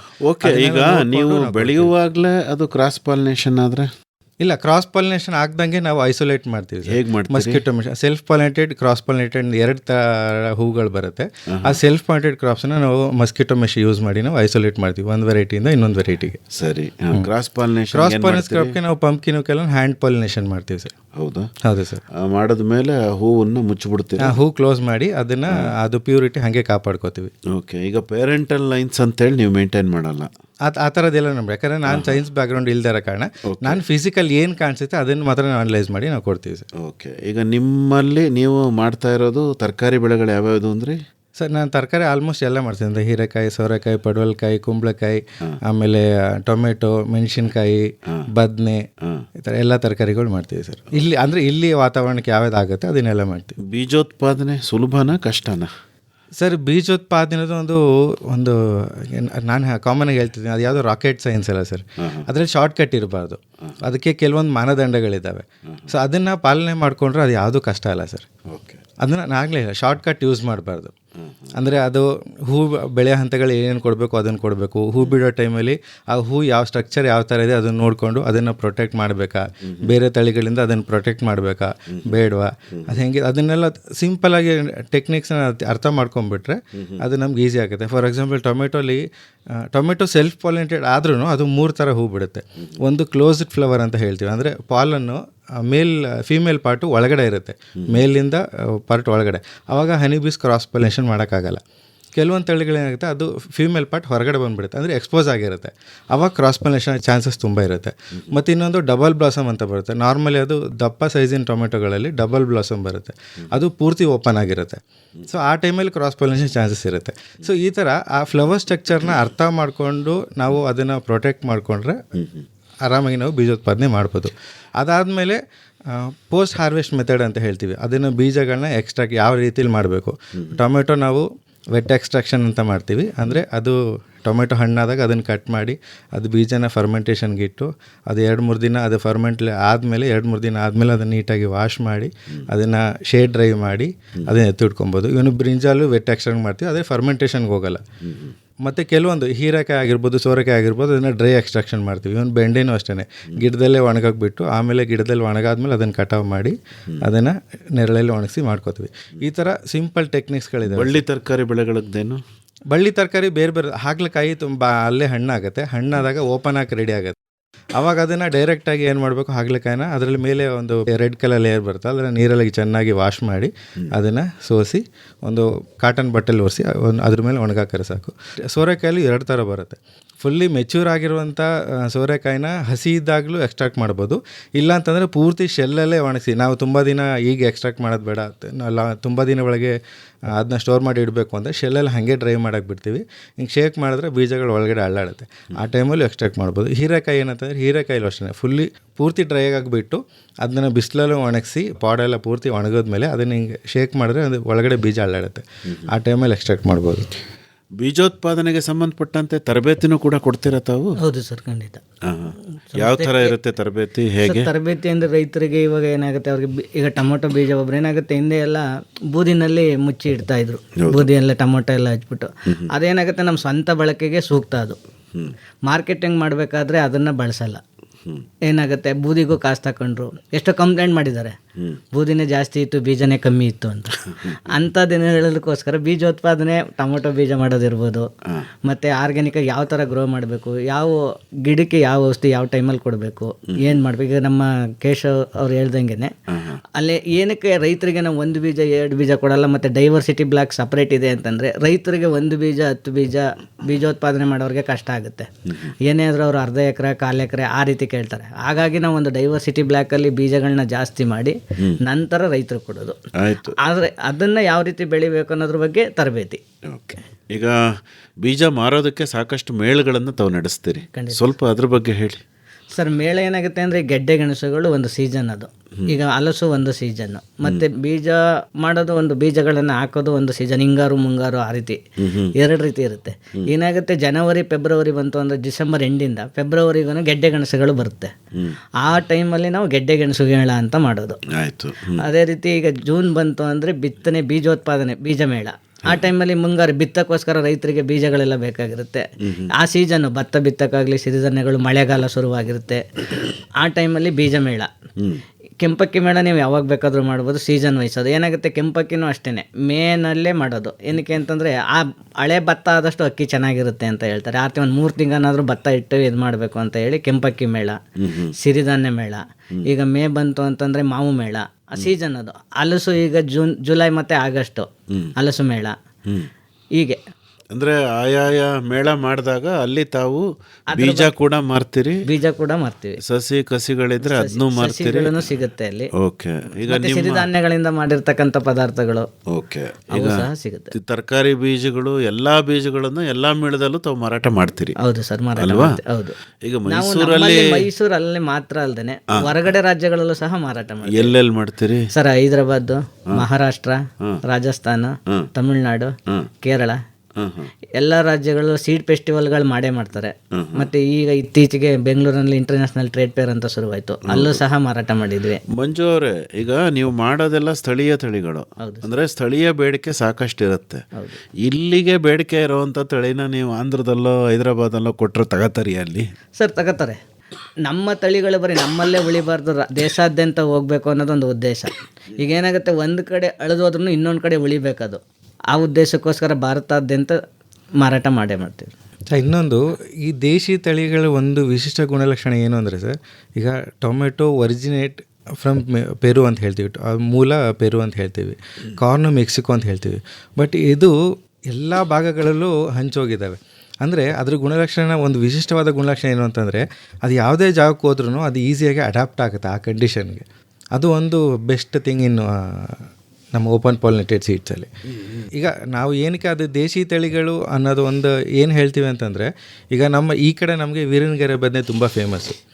ನಮ್ಮ ಉತ್ತರ ಕರ್ನಾಟಕ ಹೋದರೆ ಬೈಂಗನ್ ಅಂತ ಭರ್ತಾ ಮಾಡ್ತಾರಲ್ಲ, ಇದು ಉಂಡೆಗಿದ್ದು ಗುಳ್ಳೆ ಬದನೆ ಅಂತ, ಅದು ಉಂಡಕ್ಕಿರೋದು, ಅದು ಸಖತ್ ಫೇಮಸ್. ಯಾಕಂದರೆ ಅವರ ಆಹಾರ ವೈಶಿಷ್ಟ್ಯತೆಗೆ ತಕ್ಕಂಗೆ ಅದು ತಳಿಗಳ ಅವರು ಇಷ್ಟಪಡ್ತಾರೆ. ಆದರೆ ಅದು ಎಲ್ಲ ಕಡೆಯೂ ಬರುತ್ತೆ ನಿಮಗೆ. ಯಾಕಂದರೆ ನಮ್ಮ ಭಾರತದ್ದೇ ಮೂಲ ಆದ ಬದನೆ ತಳಿ ನಮಗೆ 6,000ಕ್ಕಿಂತ ಹೆಚ್ಚು ತಳಿಗಳು ಸಿಗುತ್ತೆ ನಮಗೆ. ಇವನ್ ನಮಗೆ ವೈಲ್ಡ್ ವೆರೈಟಿಯಿಂದ ಹಿಡಿದು ಕಮರ್ಷಿಯಲ್ ವೆರೈಟಿವರೆಗೂ 6,000ಕ್ಕಿಂತ ಹೆಚ್ಚು ತಳಿಗಳಿದ್ದಾವೆ. ಸೊ ಇದೆಲ್ಲನೂ ಉಳಿಸಿ ಸಂರಕ್ಷಣೆ ಮಾಡಬೇಕು ಅನ್ನೋ ನಿಟ್ಟಿನಿಂದ ನಾವು ದೇಸಿ ತಳಿ ಸಂರಕ್ಷಣೆ ಇದರಲ್ಲಿ ಕೆಲಸ ಮಾಡ್ತಿದ್ದೀವಿ. ಸಹಜ ಸೀಡ್ಸು ಕೂಡ ಅದ್ರ ಭಾಗವಾಗಿ ಸಂರಕ್ಷಣೆ ಮತ್ತು ಮಾರುಕಟ್ಟೆ ಎರಡರಲ್ಲೂ ಕೆಲಸ ಮಾಡ್ತೀವಿ. ಬರೀ ಸಂರಕ್ಷಣೆ ಒಂದೇ ಒಂದು ಉದ್ದೇಶ ಅಲ್ಲ, ಜೊತೆಗೆ ಮಾರುಕಟ್ಟೆನೂ ಕೊಡಬೇಕು ಅವರಿಗೆ. ಅವಾಗಷ್ಟೇ ರೈತರುಗಳು ಅದ್ರ ಬಗ್ಗೆ ಆಸಕ್ತಿ ತೋರಕ್ಕೆ ಸಾಧ್ಯ. ಸೊ ಅದಕ್ಕೋಸ್ಕರ ಸಂರಕ್ಷಣೆ ಒಂದು ಆಸ್ಪೆಕ್ಟ್ಸ್, ಅದು ಬಿಟ್ಟು ಮಾರುಕಟ್ಟೆನೂ ಒಂದು ಆಸ್ಪೆಕ್ಟ್, ಎರಡು ಹುದ್ದೆಯಲ್ಲೂ ನಾವು ಮಾಡ್ತೀವಿ. ಮತ್ತು ಅದರಲ್ಲಿ ನಾವು ಎರಡು ಕ್ಯಾಟಗರಿ ಮಾಡ್ಕೋತೀವಿ ಸರ್. ಒಂದು ಪೊಟೆನ್ಷಿಯಲ್ ವೆರೈಟಿ ಅಂತ ಒಂದು ಹೇಳ್ತೀವಿ, ಇನ್ನೊಂದು ರೇರ್ ವೆರೈಟಿ ಅಂತ ಹೇಳ್ತೀವಿ. ಪೊಟೆನ್ಷಿಯಲ್ ವೆರೈಟಿ ಅಂತಂದರೆ ಮಾರುಕಟ್ಟೆಗೆ ಸೂಕ್ತವಾದಂಥ ತಳಿಗಳು. ಮತ್ತು ರೇರ್ ವೆರೈಟಿ ಅಂತಂದರೆ ಅದು ನಾವು ಮಾರ್ಕೆಟಲ್ಲಿ ಇಂಟ್ರೊಡ್ಯೂಸ್ ಮಾಡೋದು ಸ್ವಲ್ಪ ಕಷ್ಟ. ಯಾಕಂದರೆ ಹೇಳಿದೆ ನಿಮಗೆ, ಕಪ್ ಟೊಮೆಟೊ ಅಂತ ಹೇಳಿದೆ, ಅದು ಮಾರ್ಕೆಟಲ್ಲಿ ತೊಗೊಂಡ್ರೆ ಇದೇನಪ್ಪ ಹಿಂಗೈತೆ, ಇದಕ್ಕೆ ರೋಗ ಈಗ ಬಂದೈತೆ ಅಂದ್ಬಿಡ್ತಾರೆ. ಆಮೇಲೆ ಚೆರಿ ಟೊಮೆಟೊಸ್ ನಮ್ಮಲ್ಲಿ ಮಾರುಕಟ್ಟೆ ಇಲ್ಲ, ಆದರೆ ಬೇರೆ ಕಡೆ ಮಾರುಕಟ್ಟೆ ಇದೆ. ಸೊ ಆ ಥರ ರೇರ್ ವೆರೈಟಿ ಮತ್ತು ಪೊಟೆನ್ಷಿಯಲ್ ವೆರೈಟಿ ಎರಡನ್ನ ಭಾಗ ಮಾಡಿಕೊಂಡು ರೇರ್ ವೆರೈಟಿಗಳನ್ನ ಬರೀ ಕಿಚನ್ ಗಾರ್ಡನ್ ಪ್ಯಾಕೆಟ್ಸಲ್ಲಿ ಅಷ್ಟೇ ನಾವು ಪ್ರಮೋಷನ್ ಮಾಡ್ತಾ ಬಂದಿದ್ದೀವಿ. ಮತ್ತು ಪೊಟೆನ್ಷಿಯಲ್ ವೆರೈಟಿ ಅಂದರೆ ಮಾರುಕಟ್ಟೆಗೆ ಸೂಕ್ತವಾದಂಥ ನಾವು ಬಲ್ಕಲ್ಲಿ ಮಾರಾಟ ಮಾಡ್ತೀವಿ. ಈ ಲಾರ್ಜ್ ಸ್ಕೇಲ್ ಪ್ರೊಡಕ್ಷನ್ ಹೇಗೆ ಬೀಜಗಳದ್ದು? ಸರ್ ಅದೇ ನಾನು ಹೇಳಿದೆ, ಪೊಟೆನ್ಷಿಯಲ್ ವೆರೈಟಿ ಅಂತ ನಾವು ಏನು ಎರಡು ಕ್ಯಾಟಗರಿ ಹೇಳಿದೆ ಸರ್, ಅದು ಅಷ್ಟೇ ಎಲ್ಲಿ ಐಸೋಲೇಟ್ ಮಾಡಿ. ಅದು ನಾವು ಈಗ ನಮ್ಮ ರೈತರುಗಳು ಎಲ್ಲಿದ್ದಾರೆ ಅಂತಂದರೆ, ಬಿಳಿ ರಂಗನ ತಪ್ಪಲಿನ ಕೊನೆಯ ಭಾಗ ಎಂಡ್ ಅಲ್ಲಿ ಅಂತಂದರೆ ಅಲ್ಲಿ ತರಕಾರಿ ಬೆಳೆಯೋರು ತುಂಬಾ ಕಡಿಮೆ. ಅಂಥ ಜಾಗಗಳನ್ನ ನಾವು ಆಯ್ಕೆ ಮಾಡ್ಕೋತೀವಿ. ಯಾಕಂದರೆ ಬೇರೆ ಅಲ್ಲಿ ಪಕ್ಕದಲ್ಲಿ ಯಾರು ಟೊಮೆಟೊಸ್ ಹಾಕಿರಬಾರ್ದು, ಇಲ್ಲೂ ಟೊಮೆಟೊ ಅಲ್ಲೂ ಟೊಮೆಟೊ ಅಂತ ಕ್ರಾಸ್ ಪಾಲಿನೇಷನ್ ಆಗುತ್ತೆ. ಅದಕ್ಕೆ ನಾವು ಐಸೋಲೇಟ್ ಮಾಡಬೇಕಂದ್ರೆ ತುಂಬ ಇನ್ವೆಸ್ಟ್ಮೆಂಟ್ ಮಾಡಬೇಕು. ಸೊ ಅದು ಆ ಥರ ಕಷ್ಟ ಆಗುತ್ತೆ ಅನ್ನೋ ಕಾರಣಕ್ಕೆ ತುಂಬ ಅಲ್ಲಿ ಯಾರೂ ಅಕ್ಕಪಕ್ಕದಲ್ಲಿ ಬೆಳಿಬಾರ್ದು. ಯಾಕಂದರೆ ಅಲ್ಲಿ ತುಂಬ ಎಲ್ಲ ಜೋಳಗಳು ಬೆಳೀತಾರೆ. ಸೊ ಅಂಥ ಜಾಗನ ಆಯ್ಕೆ ಮಾಡಿಕೊಂಡು ಆಯಾ ರೈತರುಗಳಿಗೆ ಮಾತ್ರ ನಾವು ಆ ತಳಿಗಳನ್ನ ಕೊಡ್ತೀವಿ. ಮತ್ತು ಒಂದು ಸೀಸನ್ ಇನ್ನೊಂದು ಸೀಸನ್ಗೆ ಒಬ್ರಿಗೊಬ್ರಿಗೆ ಕಾಂಪಿಟೇಷನ್ ಬರ್ದಬಾರ್ದು, ಅವಾಗ ಮಾತ್ರ ನಾವು ತಳಿ ಕೊಡ್ತೀವಿ. ನಾವು ಯಾವುದೂ ಆ ಕ್ಷಣಕ್ಕೆ ನಾವು ಅಲ್ಲಿ ಮುಂಚೆನೇ ಪ್ಲ್ಯಾನ್ಡಾಗಿ ನಾವು ಮಾಡಲ್ಲ. ಅಲ್ಲಿ ಏನು ಸುತ್ತಮುತ್ತ ರೈತರುಗಳು ಏನು ಹಾಕಿದ್ದಾರೆ, ಯಾವ ಥರ ಸಾಯಿಲ್ ಕಂಡೀಷನ್ ಇದೆ, ಹೆಂಗಿದೆ, ಅದನ್ನೆಲ್ಲ ನೋಡಿಕೊಂಡು ಅವ್ರಿಗೆ ಈ ತಳಿ ಈಗ ಕೊಡ್ಬೋದು ಇವ್ರಿಗೆ ಅಂತ ಕೇಳಿ ನಾವು ಆ ಸೀಸನ್ ವೈಸ್ ನಾವು ಕೊಡ್ತೀವಿ. ಕೇಶವಮೂರ್ತಿಗಳೇ, ಈಗ ನೀವು ಉತ್ಪಾದನೆ ಮಾಡ್ತಾ ಇರೋದು ನಾಟಿ ತಳಿಗಳು ಸರ್. ಹಾಗಾಗಿ ಬೇಸಾಯ ವಿಧಾನ ಕೂಡ ಸಂಪೂರ್ಣ ಸಾವಯವವೇ? ಹೌದು ಸರ್. ರಾಸಾಯನಿಕಗಳನ್ನು ತಾವು ಬಳಸಿಲ್ಲ ಸರ್. ಅದು ಹೇಗಿರುತ್ತೆ ಸ್ವಲ್ಪ ವಿವರವಾಗಿ ಹೇಳ್ಬಿಡಿ. ಬೇಸಿಕ್ಕಾಗಿ ನಾವೇನು ಕೊಡ್ತೀವಿ ಅಂತಂದರೆ, ನಾವು ಮಾಡೋದೆಲ್ಲ ನಾವು ಪಿಟ್ ಕಾಂಪೋಸ್ಟಿಂಗ್ ಅಂತ ಮಾಡ್ತೀವಿ ಸರ್. ನಾವು ಇಡೀ ಭೂಮಿಗೆಲ್ಲ ನಾವು ಗೊಬ್ಬರ ಇರ್ತಾರೆ. ನಮ್ಮ ರೈತರುಗಳಲ್ಲಿ ಅದು ಸ್ವಲ್ಪ ಕಷ್ಟ ಆಗುತ್ತೆ. ಮತ್ತು ಗೊಬ್ಬರ ನಮ್ಮ ರೈತರುಗಳು ಆಯ್ಕೆ ಮಾಡಬೇಕು ಅಂತಂದರೆ ಯಾವ ಥರ ಅಂದರೆ, ತಿಪ್ಪೆ ಗೊಬ್ಬರ ತೊಗೊಂಡೋಗಿ ಹಾಕ್ಬಿಡ್ತಾರೆ, ಅದನ್ನು ಇಂಪ್ರೂವ್ ಮಾಡಲ್ಲ. ಸೊ ನಾವೇನು ಮಾಡ್ತೀವಿ ಅಂತಂದರೆ, ಗೊಬ್ಬರನ ತೊಗೊಬಂದು ಒಂದು ಕಡೆ ಶೇಖರಣೆ ಮಾಡಿ ಇಟ್ಕೊಂಡು ಅದನ್ನ 1.5 to 3 months ಫರ್ಮೆಂಟೇಷನ್ಗೆ ಹಾಕ್ತೀವಿ. ಯಾವ ಥರ ಅಂದರೆ ಮೆಟರೈಸಿಯಮ್ ಹಾಕ್ತೀವಿ, ಟ್ರೈಕೋಡರ್ಮ, ಇದನ್ನೆಲ್ಲ ಸಿಡೋಮನ್ಸು ಈ ಥರ ಎಲ್ಲ ಹಾಕಿ ಅದನ್ನು ಪೂರ್ತಿ ಫರ್ಮೆಂಟ್ ಆಗಕ್ಕೆ ಬಿಡ್ತೀವಿ. ಅಂದರೆ ಅದು ಕಾಂಪೋಸ್ಟ್ ನಾವು ಮುಟ್ಟಬೇಕಾದ್ರೆ ಏನಾಗಿರಬೇಕು, ಮಾಯ್ಶ್ಚರ್ ಇರಬೇಕು, ಅಂದರೆ ತೇವಾಂಶ ಇರಬೇಕು ಮತ್ತು ಬಿಸಿ ಇರಬಾರ್ದು. ಕೆಲವರು ಏನು ಮಾಡ್ತಾರೆ, ರೈತರುಗಳು ತಿಪ್ಪೆ ಗೊಬ್ಬರ ಬಿಸಿ ಅವರು ಗುದ್ಲಿಲಿ ತೆಗಿತಾ ಇರ್ಬೇಕಾದ್ರೆ ಬಿಸಿ ಇರುತ್ತೆ, ಹಸಿ ಗೊಬ್ಬರ ಹಾಕ್ಬಿಡ್ತಾರೆ. ಅಂದರೆ ಅದರಲ್ಲಿ ಏನಾಗುತ್ತೆ, ಹಸು ಸಗಣಿ ಹಾಕ್ಬೇಕಾದ್ರೆ ಏನಾಗುತ್ತೆ, ಬೀಜ ಸಮೇತ ಹಾಕುತ್ತೆ ಕೆಲವೊಂದು ಟೈಮಲ್ಲಿ. ಅದನ್ನೇ ತೊಗೊಂಡು ನಾವು ಗೊಬ್ಬರಕ್ಕೆ ಅಂದರೆ ಭೂಮಿಲಿ ಹಡ್ದಾಗ ಏನಾಗುತ್ತೆ, ಅದು ತನ್ನಷ್ಟಕ್ಕೆ ತಾನೇ ಮೊಳಕೆ ಹೊಡೆದು ಕಳೆಯಾಗಿ ಬರುತ್ತೆ. ಸೊ ಈ ಥರ ಪೂರ್ಣ ಪ್ರಮಾಣದಲ್ಲಿ ಫರ್ಮೆಂಟ್ ಆಗಿರೋ ಗೊಬ್ಬರನ ನಾವು ಬೇಸಿಕ್ಕಾಗಿ ಅದನ್ನು ನಾವು ಪಿಟ್ ಕಾಂಪೋಸ್ಟಿಂಗ್ ಅಂತ ಮಾಡ್ತೀವಿ. ಅಂದರೆ ಗಿಡ ಎಲ್ಲಿ ಹಾಕ್ತೀವೋ ಅಲ್ಲಿ ಮಾತ್ರ ನಾವು ಗುಂಡಿ ತೆಗೆದು ಅಲ್ಲಿ ಗೊಬ್ಬರ ಹಾಕಿ ಒಂದು ದಿನ ರೆಸ್ಟ್ ಮಾಡಿ ಆಮೇಲೆ ಸೆಕೆಂಡ್ ಡೇ ಅಲ್ಲ ಥರ್ಡ್ ಡೇ ಅದನ್ನು ಟ್ರಾನ್ಸ್ಪ್ಲಾಂಟ್ ಮಾಡ್ತೀವಿ. ಅದಾದಮೇಲೆ ರೆಗ್ಯುಲರಾಗಿ ನಾವು ಫೋಲಿಯರ್ ಸ್ಪ್ರೇ ಅಂತಂದರೆ ಗ್ರೋತ್ ಪ್ರಮೋಟರ್ಸ್, ನಾವು ಜೀವಾಮೃತ ಮಾಡ್ಕೊಳ್ಳೋದು ಆಗಿರ್ಬೋದು, ಮತ್ತು ಪಂಚಗವ್ಯ ಮಾಡ್ಕೊಳ್ಬೋದು. ಫಿಶ್ ಅಮಿನೋ ಆಸಿಡ್ ತುಂಬ ಈಸಿ, ಅದು ಬೇರೆ ಏನೂ ಬೇಕಾಗಿಲ್ಲ. ಫಿಶ್ ಅಮಿನೋ ಆಸಿಡ್ ಮಾಡಿರ್ಬೋದು, ವರ್ಮಿ ಕಲ್ಚರ್ ಆಗ್ಬೋದು, ಅದನ್ನು ಗ್ರೋತ್ ಪ್ರಮೋಟರಾಗಿ ಯೂಸ್ ಮಾಡ್ತೀವಿ. ಇನ್ನು ಇನ್ಸೆಕ್ಟಿಸೈಡ್ ಆಗಿ ಅಂತಂದರೆ ಬಯೋ ಇನ್ಸೆಕ್ಟಿಸೈಡ್ ಅಂತಂದರೆ ನಮ್ಮ ನೀಮ್ ಲೀಫ್ ಎಕ್ಸ್ಟ್ರಾಕ್ಟ್ ಮಾಡ್ಕೊಬೋದು. ಮತ್ತು ಇಮಿಡಿಯೇಟ್ ಸೊಲ್ಯೂಷನ್ ಅಂತಂದರೆ ಜಿಂಜರ್ ಗಾರ್ಲಿಕ್ ಚಿಲ್ಲಿ ಎಕ್ಸ್ಟ್ರಾಕ್ಟ್ ಅಂತ ಮಾಡ್ಕೋತೀವಿ.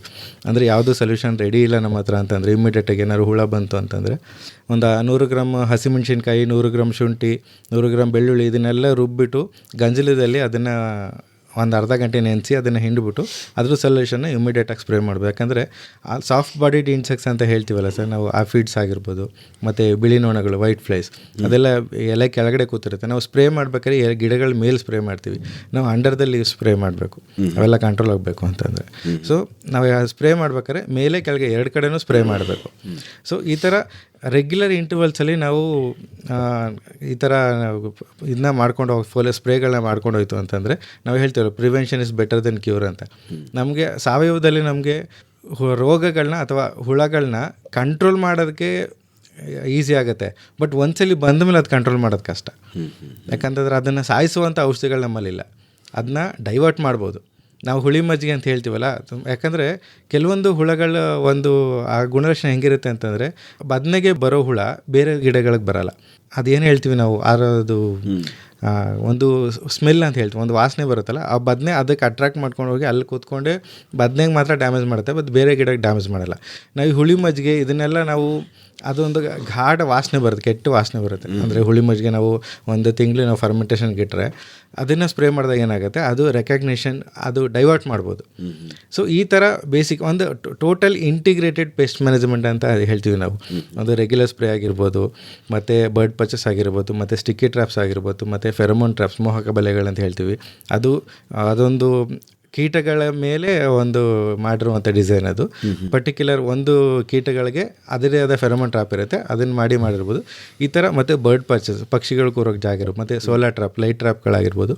ಇದೆಲ್ಲನೂ ಇನ್ಕಾರ್ಪೊರೇಟ್ ಮಾಡ್ಕೊಂಡಾಗ ಅಷ್ಟೇ ನಾವು ಅದರಲ್ಲೇ ಸಕ್ಸಸ್ ಆಗ ಸಾಧ್ಯ. ಈ ಲಾರ್ಜ್ ಸ್ಕೇಲ್ ಕಮರ್ಷಿಯಲ್ ಪ್ರೊಡಕ್ಷನ್ ಅಂದರೆ ಮ್ಯಾಕ್ಸಿಮಮ್ ಎಷ್ಟು, 10 ಗುಂಟೆನಾ, 5 ಗುಂಟೆನಾ, ಅಥವಾ ಅರ್ಧ ಎಕರೆನಾ? ಅದನ್ನು ನಾವು ಡಿಸೈಡ್ ಮಾಡ್ತೀವಿ ಸರ್. ಯಾಕೆಂತಂದರೆ ನಮ್ಗೆ ಇರುತ್ತೆ ಸರ್, ನಾರ್ಮಲಿ ಎಷ್ಟಿರುತ್ತೆ ಈಗ ತರಕಾರಿಗಳಿಗಾದರೆ ಒಂದು 5 ರಿಂದ 10 ಗುಂಟೆವರೆಗೂ ಇರುತ್ತೆ.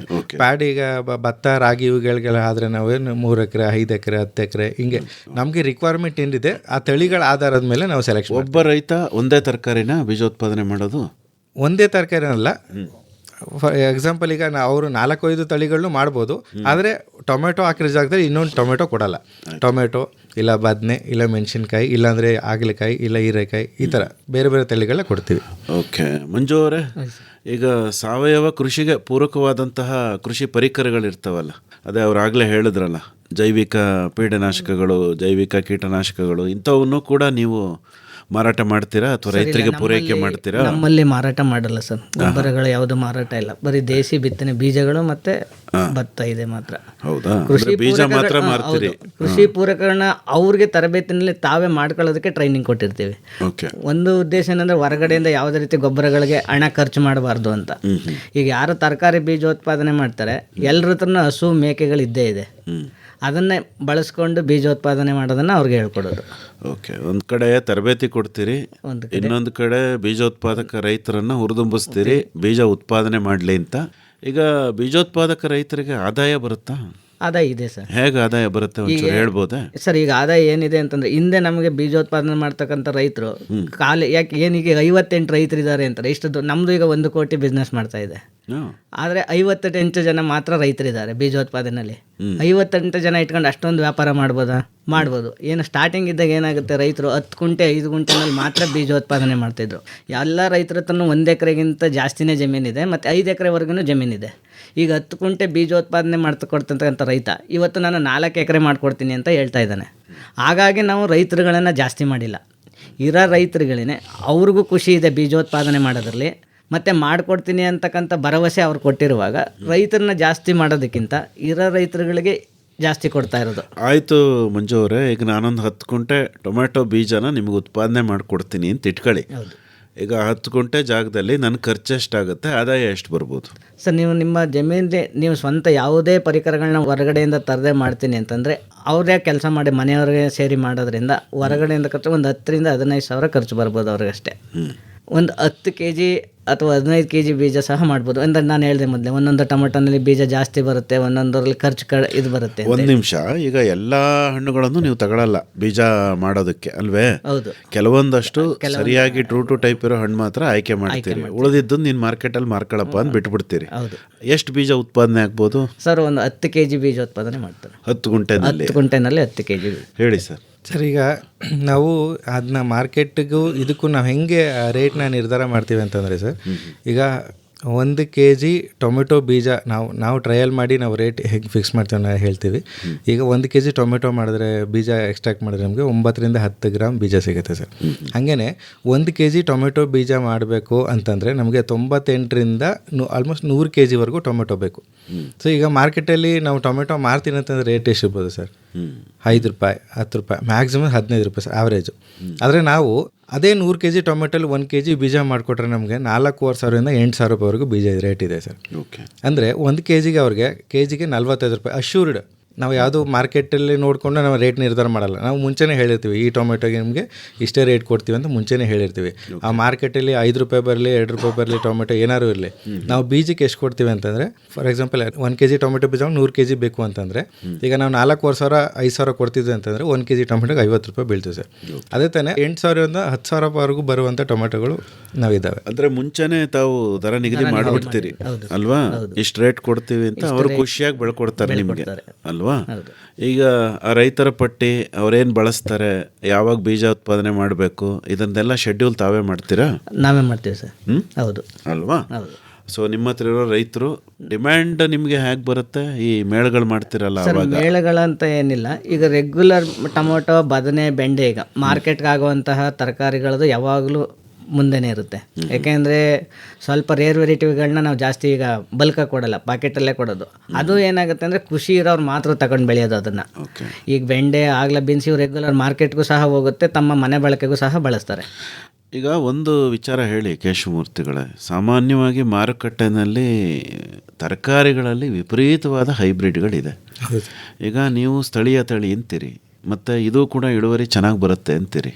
ಈಗ ಅಲ್ಲಿ ರೈತ ಈ ಸ್ಥಳೀಯ ತಳಿ ಬೆಳೆದವನಿಗೆ ಆದಾಯ ಜಾಸ್ತಿ ಬರುತ್ತೆ ಅಂತ ಅನ್ಸುತ್ತೋ, ಈ ವಾಣಿಜ್ಯ ತಳಿಗಳನ್ನು ಬೆಳೆದವನಿಗೆ ಆದಾಯ ಜಾಸ್ತಿ ಬರುತ್ತೆ ಅಂತೀರ? ಸರ್, ಕಮರ್ಷಿಯಲ್ ಪ್ರೊಡಕ್ಷನ್ ವಿಚಾರ ಮಾತಾಡಿ ಸರ್. ಕಮರ್ಷಿಯಲ್ ಪ್ರೊಡಕ್ಷನ್ ಅಂತಂದರೆ ಆ ತಳಿಗಳಿಗೆ ಈಗ ಫಾರ್ ಎಕ್ಸಾಂಪಲ್ ಕಾರ್ ತೊಗೋತೀವಿ ಅಂತಂದರೆ ಕಾರ್ಗೆ ಇನ್ವೆಸ್ಟ್ ಮಾಡಬೇಕು, ಅದಕ್ಕೆ ಇಂಜಿನ್ ಆಯಿಲ್ ಮಾಡಬೇಕು, ಪೆಟ್ರೋಲ್ ಹಾಕ್ಸ್ಬೇಕು, ಅದಕ್ಕೆ ಡ್ರೈವರ್ ಇಡಬೇಕು. ಹೀಗೆ ಹೈಬ್ರಿಡ್ ತೊಗೊಂಡ್ರೆ ಹಾಗೇನೆ ಅದ್ರ ಬ್ಯಾಕಪ್ ಇರಲೇಬೇಕು. ಕೆಮಿಕಲ್ ಹಾಕಬೇಕು, ಫರ್ಟಿಲೈಸರ್ ಹಾಕಬೇಕು. ನೀವೆಲ್ಲರೂ ಹೋಗಿ ಗೊಬ್ಬರದ ಅಂಗಡಿಲಿ ಇದು ಬೀಜ ಕೊಡಪ್ಪ ಅಂತಂದರೆ ಅದಕ್ಕೆ ಅದ್ರ ಜೊತೆಗೆ ಒಂದಷ್ಟು ಪ್ರಿಸ್ಕ್ರಿಪ್ಷನ್ ಬರೆದ್ಬಿಡ್ತಾರೆ, ಇದಕ್ಕೂ ಇದು ಹಾಕಿ ಅಂತ. ಇದಕ್ಕೂ ಹಾಕ್ಬೇಕು. ಅದೇ ನಾವು ಇಲ್ಲಿ ನಮ್ಮ ರೈತರುಗಳಿಗೆ ನಾವು ಏನು ತರಬೇತಿ ಕೊಡ್ತೀವಿ ಅಂತಂದರೆ, ಔಟ್ಸೋರ್ಸಿಂಗ್ ನೀವು ಕಡಿಮೆ ಮಾಡಬೇಕು, ನರ್ಸರಿ ನೀವೇ ಮಾಡ್ಕೊಬೇಕು. ಅದಕ್ಕೆ ಟ್ರಾನ್ಸ್ಪ್ಲಾಂಟಿಂಗ್ ಮಾಡ್ಬೇಕಾದ್ರೆ ಏನೇನು ಗೊಬ್ಬರಗಳು ಹಾಕಬೇಕು ನಾವು ಅದೇ ಕೊಡ್ತೀವಿ. ಇವನ್ ನಾವು ಬೇರೆ ಆರ್ಗ್ಯಾನಿಕ್ ಇನ್ಪುಟ್ಸ್ಗಳನ್ನೂ ನಾವು ಮಾರ್ಕೆಟಿಂಗ್ ಥರದನ್ನ ನಾವು ರೆಕಮೆಂಡ್ ಮಾಡಲ್ಲ ಸರ್. ನಮ್ಮ ತುಂಬ ಜನ ಬರ್ತಾರೆ, ಸರ್ ನಮ್ಮ ಈ ಥರ ಪ್ರಾಡಕ್ಟ್ಸ್ ಇದ್ದಾವೆ, ಆರ್ಗ್ಯಾನಿಕ್ ಇನ್ಪುಟ್ಸ್ ಇದ್ದಾವೆ, ನೀವು ಮಾರ್ಕೆಟಿಂಗ್ ಮಾಡಿಕೊಡಿ. ಸರ್ ನಾವು ಮಾರ್ಕೆಟಿಂಗ್ ನಾವು ಮಾಡಿಸಲ್ಲ. ಯಾಕಂದರೆ ನಮ್ಮ ರೈತರುಗಳು ಸಸ್ಟೈನಬಲ್ ಅಗ್ರಿಕಲ್ಚರ್ ನಾವು ಪ್ರಮೋಷನ್ ಮಾಡ್ತಿರೋದು. ಅವ್ರ ಕಾಲ ಮೇಲೆ ಅವ್ರು ನಿಂತ್ಕೊಬೇಕು, ಅವ್ರು ಹೊರಗಡೆಯಿಂದ ಏನೂ ತರಬಾರ್ದು. ಅವಾಗ ಅಷ್ಟೇ ನಾವು ಪ್ರೊಡಕ್ಷನ್ ಕಾಸ್ಟ್ ಕಮ್ಮಿ ಮಾಡೋಕ್ಕೆ ಸಾಧ್ಯ. ಸೊ ಅದನ್ನು ನಾವು ರೈತರುಗಳಿಗೆ ಹೇಳ್ಕೊಟ್ಟಿದ್ದೀವಿ. ಈ ಜೈವಿಕ ಇದನ್ನ ಏನೇನೋ ಹೇಳ್ತೀರಲ್ಲ ಅದನ್ನಾರು ತರಬೇಕು. ಅದನ್ನು ನಾವು ಏನು ಮಾಡ್ತೀವಿ, RSKಗಳಲ್ಲಿ ಏನು ಮಾಡ್ತೀವಿ, 50 ರೂಪಾಯಿ KG ಕೊಡ್ತಾರೆ ಸರ್ ರೈತ ಸಂಪರ್ಕ ಕೇಂದ್ರಗಳಲ್ಲಿ. ಅದನ್ನ ಏನು ಮಾಡ್ತಾರೆ ಅಂತಂದರೆ 1 kg 200 ಲೀಟ್ರಿಗೆ ಅದನ್ನ ಮಲ್ಟಿಪ್ಲೈ ಮಾಡ್ಕೋತಾರೆ. ಅದನ್ನ 2-3 ಸಲ ಅದನ್ನ ಯೂಸ್ ಮಾಡ್ಕೊಬೋದು. ಅದು ಒಂದು ಬೆಳೆಗೆ ಅವರು ಟ್ರೈಕೋಡರ್ಮ 50 ರೂಪಾಯಿ ಇಲ್ಲ ಸುಡೋಮೋನಾಸ್ 50 ರೂಪಾಯಿ 1 kg ತೊಗೊಬಂದರೆ 200 ಲೀಟ್ರ್ ಡ್ರಮ್ಗೆ ಅದನ್ನು ನಾವು ಹೇಳ್ತೀವಿ, ಅದನ್ನು 1 kg 200 ಲೀಟ್ರ್ ಡ್ರಮ್ಗೆ ಹಾಕಿ 2 kg ಬೆಲ್ಲ ಹಾಕಿ ಅದನ್ನು ಕಲ್ಚರ್ ಮಲ್ಟಿಪ್ಲೈ ಆದಮೇಲೆ ಅರ್ಧ ಯೂಸ್ ಮಾಡ್ಕೊಳ್ಳಿ, ತಿರ್ಗಿ ಅದು ಅರ್ಧ ಅಲ್ಲೇ ಇತ್ತು ಅಂತಂದರೆ ತಿರ್ಗಿ ನೆಕ್ಸ್ಟ್ ಟೈಮ್ಗೆ ಅದನ್ನೇ 2 kg ಮತ್ತೆ ಬೆಲ್ಲ ಹಾಕಿ ತಿರ್ಗಿ ನೀರು ಹಾಕೊಳ್ಳಿ, ತಿರ್ಗಿ ಮತ್ತೆ ಅದನ್ನು ಯೂಸ್ ಮಾಡ್ಬೋದು. ಸೊ ಈ ಥರ ಸಿಂಪಲ್ ಟೆಕ್ನಿಕ್ಗಳನ್ನ ನಾವು ಅದನ್ನು ಹೇಳ್ಕೊಳ್ಳಿ. ಆಯಿತು, ಈಗ ತಾವು ಹೇಳ್ತಾ ಇರೋದು ಸ್ಥಳೀಯ ತಂತ್ರಜ್ಞಾನ ಬಳಸ್ತಾರೆ, ತಮ್ಮಲ್ಲಿರೋದನ್ನೇ ಹಾಕ್ತಾರೆ ಅಂತ. ಆದರೆ ಮಾರುಕಟ್ಟೆ ದೃಷ್ಟಿ ಬಂದಾಗ ಆ ಟೊಮೆಟೊ ಹೆಚ್ಚು ಮಾರಾಟ ಆಗುತ್ತೋ ಈ ಟೊಮೆಟೊ ಹೆಚ್ಚು ಮಾರಾಟ ಆಗುತ್ತೋ? ಸರ್ ಮಾರ್ಕೆಟನ್ನು ಹೇಳಿದ್ನಲ್ಲ, ನಮ್ಮಲ್ಲೂ ಮಾರ್ಕೆಟಿಗೆ ಕಾಂಪಿಟೇಷನ್ ಕೊಡುವಂಥ ತಳಿಗಳಿದೆ. ನಮ್ಮ ಎಕ್ಸಾಂಪಲಿಗೆ ನಮ್ಮ ಅಸ್ಸಾಂ ಜೆಂಟ್ ಅಂತ ಟೊಮೆಟೊ ಬರುತ್ತೆ, ಅದು per plant yield almost 6 to 7 kg ಬರುತ್ತೆ ಸರ್. ನಮ್ಮ ಹತ್ರ ಡಾಕ್ಯುಮೆಂಟ್ ಇದೆ, ನಮ್ಮ ಹತ್ರ ಫೋಟೋಸು ಇದೆ, ನಮ್ಮ ಹತ್ರ ಎಷ್ಟು ಈಲ್ಡ್ ಬರುತ್ತೆ, ಹೆಂಗೆ ಬರುತ್ತೆ ಅಂತ. ಸೊ ಅದನ್ನ ವೆರೈಟಿ ಮಾತ್ರ ನಾವು ಕಮರ್ಷಿಯಲಾಗಿ ನಾವು ಯಾರು ಫೋನ್ ಮಾಡಿ ನನಗೆ ಇಷ್ಟು kg ಬೀಜ ಬೇಕು ಅಂತ ಹೇಳಿದ್ರೆ ನಾವು ಫಸ್ಟ್ ಕೇಳ್ತೀವಿ. ನಾವು ಯಾರು ಸುಮ್ಮನೆ ಕೊಡಲ್ಲ, ನಾವೊಂದು ದುಡ್ಡು ಲಾಭ ಮಾಡಬೇಕು ಉದ್ದೇಶದಿಂದ ಮಾಡ್ತಾರೆ. ನಾವು ಫಸ್ಟ್ ಕೇಳ್ತೀವಿ, ಯಾವುದಕ್ಕೆ ಹಾಕ್ತೀರಾ, ಏನಕ್ಕೆ ಹಾಕ್ತಿದ್ದೀರಾ, ಇದು ನಿಮ್ಗೆ ಮಾರ್ಕೆಟ್ ಇದೆಯಾ, ನಾವು ಮುಂಚೆನೇ ಕೇಳ್ತೀವಿ. ನೀವು ಮಾರ್ಕೆಟ್ಗೆ ಹಾಕಬೇಕು ಅಂತಂದರೆ ಈ ತಳಿ ತೊಗೊಳ್ಳಿ, ಇದು ಬೇಡ.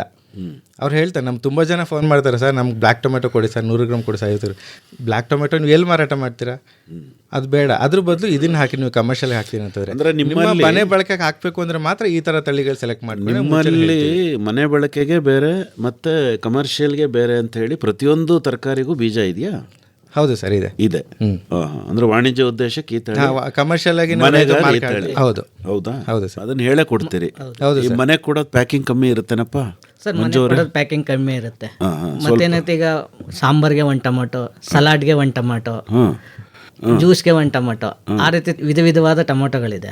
ಓಕೆ, ಅದನ್ನ ಸ್ಟೋರೇಜ್ ಹೇಗೆ, ಬೀಜಗಳನ್ನು ಯಾವ ಥರ ಸಂಗ್ರಹ ಮಾಡ್ತೀರಿ ಸರ್? ನಮ್ಮಲ್ಲೊಂದು ಡೀಪ್ ಫ್ರೀಜರ್ ಇದೆ. ಈಗ ಬೀನಿಸ್ ಆದರೆ 15 ಗ್ರಾಮ್ 20 ಗ್ರಾಮು, ಟೊಮೊಟೊ ಆದರೆ 1 ಗ್ರಾಮು. ಈಗ 1 ಗ್ರಾಮ್ಗೆ ನಿಮಗೆ 100 to 120 ಬೀಜ ಬಂದ್ಬಿಡುತ್ತೆ. ಅದು ಕಿಚನ್ ಗಾರ್ಡ್ಗೂ ಸಹ ಜಾಸ್ತಿ ಆಗ್ಬಿಡುತ್ತೆ ಒಂದೊಂದ್ಸಲಿ. ಒಬ್ಬೊಬ್ರು ಈಗ ಆರ್ಗ್ಯಾನಿಕ್ ಔಟ್ಲೆಟ್ ಅಂತ ಏನು ಹೇಳ್ತಾರೆ, ಅವ್ರಿಗೆ 1 ಗ್ರಾಮ್ ಇರೋ ಟೊಮೊಟೊ ಪ್ಯಾಕೆಟೇ ಸಾಕು. ಅಲ್ಲ, ಬೀಜ ಸಂಗ್ರಹಣೆ ಹೇಗೆ ಮಾಡ್ತೀರಿ? ಸ್ಟೋರೇಜ್ ಒಂದು ಡೀಪ್ ಫ್ರೀಜರ್ ಇದೆ ನಮ್ಮಲ್ಲಿ, ಅದರಲ್ಲೇ ಸ್ಟೋರೇಜ್ ಮಾಡ್ತೀವಿ. ಓಕೆ, ಆಯಿತು. ಮತ್ತೆ ಹೊರಗಡೆ ತೆಗೆದು ಸಣ್ಣ ಪ್ಯಾಕೆಟ್ ಮಾಡಿ ಮಾರಾಟ ಮಾಡಿ. ಅದ್ರ ಮೇಲೆ ಯಾವ ರೈತನ ಆ ಮಾರ್ಕೆಟ್ ಈಗ ಏನಾಗುತ್ತೆ, ಒಂದೊಂದ್ಸಲಿ ಒಂದೊಂದು ಹುಟ್ನಿಲ್ಲ ಅಂತ ಹೇಳ್ತಾರೆ. ಆವಾಗ ಆ ಪ್ಯಾಕೆಟ್ ಹಿಂದ್ಗಡೆ ಒಂದು ನಂಬರ್ ಇರುತ್ತೆ, ರೈತನ ಕೋಡ್ ಹಾಕಿರ್ತೀವಿ ಅದರಲ್ಲಿ. ಅದೇನು ಯಾರಾದರೂ ಒಬ್ರು ಹೇಳಿದ್ರೆ ನಮಗೆ ಇನ್ನೂ ಬೀಜ ಇತ್ತು ಅಂದ್ರೆ ಅದನ್ನು ತೆಗೆದಾಕಕ್ಕೆ ಒಂದು ಅವಕಾಶ, ಜರ್ಮಿನ ಮತ್ತೆ ನಾವು ಚೆಕ್ ಮಾಡ್ಕೋಬೋದು, ಮತ್ತೆ ಮೊಳಕೆ ಪ್ರಮಾಣ ಸರಿ ಇದೆಯೋ ಇಲ್ವೋ ಅಂತ ಚೆಕ್ ಮಾಡಿ ಅದನ್ನು ವೇಸ್ಟಾಗಿ ತೆಗೆಯೋದಕ್ಕೂ.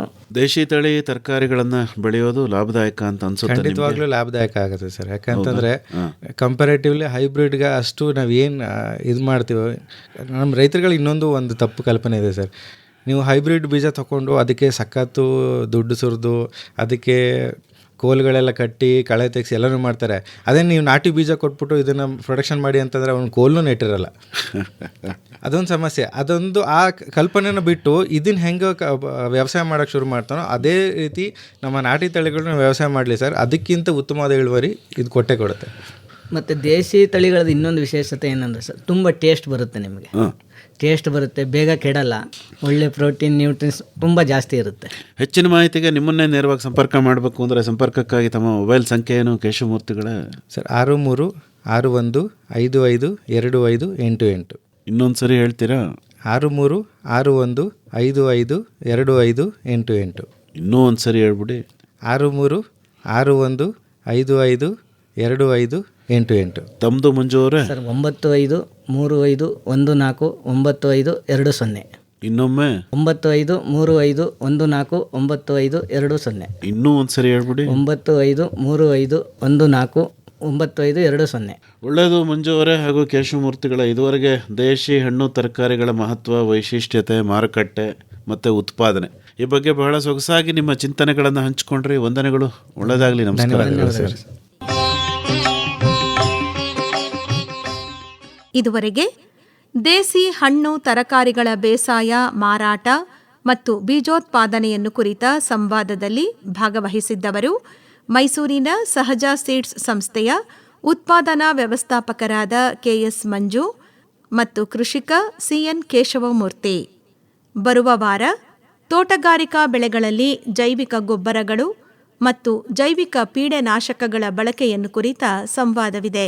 ಭಾಗವಹಿಸುತ್ತಿದ್ದಾರೆ ಮೈಸೂರು ತಾಲೂಕು ಯಲಚನಹಳ್ಳಿಯ ತೋಟಗಾರಿಕಾ ಮಹಾವಿದ್ಯಾಲಯದ ಸಹ ಪ್ರಾಧ್ಯಾಪಕರಾದ ಡಾಕ್ಟರ್ ಜಿ ಮಂಜುನಾಥ್. ಹಣ್ಣು ಹೊನ್ನು ತೋಟಗಾರಿಕೆ ಬೆಳೆಗಳಲ್ಲಿ ಸಮಗ್ರ ಬೇಸಾಯ ಕ್ರಮಗಳು ಮತ್ತು ಸುಸ್ಥಿರ ಕೃಷಿಯ ಬಾನುಲಿ ಸರಣಿ ಕೇಳಿದಿರಿ. ಹೂವು ಹಣ್ಣು ತೂಗುವಾಗ ಭೂಮಿ ತಾಯಿಗೆ ಹಬ್ಬದ ಹಾಡು, ಹಬ್ಬದ ಹಾಡು. ಸಹಯೋಗ ತೋಟಗಾರಿಕೆ ಮಹಾವಿದ್ಯಾಲಯ ಮೈಸೂರು ಮತ್ತು ತೋಟಗಾರಿಕೆ ಇಲಾಖೆ ಮೈಸೂರು. ತೋರಣದ ತಳಿರಲ್ಲಿ ಹೊಸಿಲ ಹಣತೆಗಳಲ್ಲಿ ಬಾಣ ಬಿರುಸುಗಳಲ್ಲಿ ನಲಿವು ಮೂಡಿ. ನೆರವು ಆರ್ ಲೋಕೇಶ್ವರಿ. ನಿರ್ಮಾಣ ಎನ್ ಕೇಶವಮೂರ್ತಿ.